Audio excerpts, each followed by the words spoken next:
রোধ বা রেজিস্ট্যান্স পরিবাহকের যে ধর্মের জন্য এর মধ্য দিয়ে তড়িৎ প্রবাহ নির্বিঘ্ন হয় তাকে রোধ বলে বা রেজিস্ট্যান্স বলে। রোধের একক হচ্ছে ওম। যেহেতু রোধের ধর্ম তড়িৎ প্রবাহকে বাধা প্রদান করা, তাই একটি আদর্শ ভোল্টেজ উৎস অভ্যন্তরীণ রোধ সর্বদা শূন্য হবে। কোনো পরিবাহকের রোধ চারটি বিষয়ের উপর নির্ভর করে: পরিবাহকের দৈর্ঘ্য, পরিবাহকের প্রস্থচ্ছেদের ক্ষেত্রফল, পরিবাহকের উপাদান এবং পরিবাহকের তাপমাত্রা।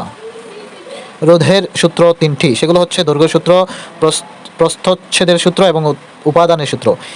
1 নম্বর, দৈর্ঘ্য সূত্র: কোনো উপাদানের পরিবাহকের প্রস্থচ্ছেদের ক্ষেত্রফল অপরিবর্তিত থাকলে নির্দিষ্ট তাপমাত্রায় একটি পরিবাহকের রোধের দৈর্ঘ্য সমানুপাতিক, অর্থাৎ পরিবাহকের দৈর্ঘ্য দ্বিগুণ হলে রোধও দ্বিগুণ হবে। 2 নম্বর, প্রস্থচ্ছেদের সূত্র: কোনো উপাদানের পরিবাহকের দৈর্ঘ্য পরিবর্তিত থাকলে নির্দিষ্ট তাপমাত্রায় একটি প্রবাহকের প্রস্থচ্ছেদের ক্ষেত্রফল রোধের ব্যস্ত আনুপাতিক, অর্থাৎ পরিবাহকের প্রস্থচ্ছেদ অর্ধেক বলে রোধ দ্বিগুণ হবে। 3 নম্বর, উপাদানের সূত্র: নির্দিষ্ট তাপমাত্রায় একই দৈর্ঘ্য ও প্রস্থচ্ছেদের ক্ষেত্রফল বিশিষ্ট বিভিন্ন উপাদানের পরিবাহক রোধ বিভিন্ন হয়। এই সূত্র অনুসারে দুইটি ভিন্ন উপাদানে তৈরি সমান দৈর্ঘ্য ও প্রস্থচ্ছেদের ক্ষেত্র বিশিষ্ট তার নিলে তারেও রোধ ভিন্ন হয়। একই উপাদানে তৈরি সুষম প্রস্থচ্ছেদের লম্বা তারের রোধ ছোট তার চেয়েও বেশি হয়।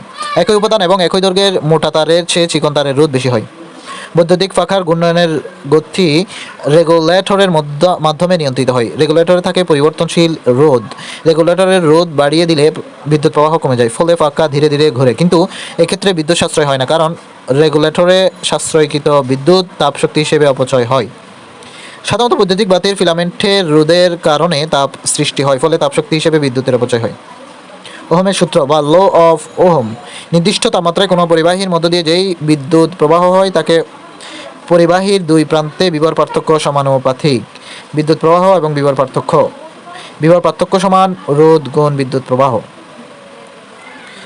তড়িৎ ক্ষমতা বা ইলেকট্রিক্যাল পাওয়ার: তড়িৎ ক্ষমতা হচ্ছে কোনো পরিবাহক বা তড়িৎ যন্ত্রের মধ্য দিয়ে 1 সেকেন্ডে ধরে তড়িৎ প্রবাহের ফলে যে কাজ সম্পন্ন হয় বা যেই পরিমাণ তড়িৎ শক্তি অন্য শক্তিতে রূপান্তরিত হয় তাকে তড়িৎ ক্ষমতা বা বৈদ্যুতিক ক্ষমতা বলে। বৈদ্যুতিক ক্ষমতাকে ফি দ্বারা প্রকাশ করা হয়, সুতরাং ফি সমান V1।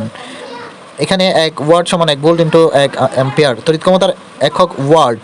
তড়িৎ ক্ষমতাকে কিলোওয়াট এবং মেগাওয়াট এককে প্রকাশ করা হয়। 1 কিলোওয়াট সমান 10 পাওয়ার 3 ওয়াট এবং 1 মেগাওয়াট সমান 10 পাওয়ার 6 ওয়াট।